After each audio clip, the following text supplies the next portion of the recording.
zein da memoriaren helburu nagusia, memoria eraikitzearen helburu nagusia.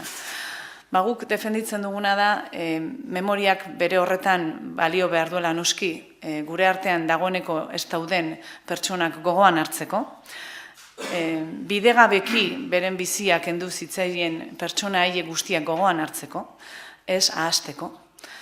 Hori bat, noski, baina baita, eta batez ere etorkizunera begira, memoriaren egiteko nagusia da gogoeta eragitea. Gogoeta kritikoa eragitea.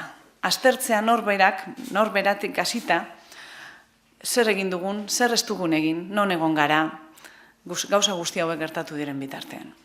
Eta hori sustatzeko, bide egokia dela ikusi dugu, gehien sufritu duten pertsonen testigantzak ezagutzea, zuzenean. Bizi esperientziak ezagutuko ditugu erakusketa honetan, inondik inora ez kontakizun politikoak. Pertsonak, sufritu duten pertsonek kontatzen dute zer pasatu duten, nola egin behar izan dieten aurre gertatutakoari, eta elkarbizitza posible egiteko zein diren gutxiengoak.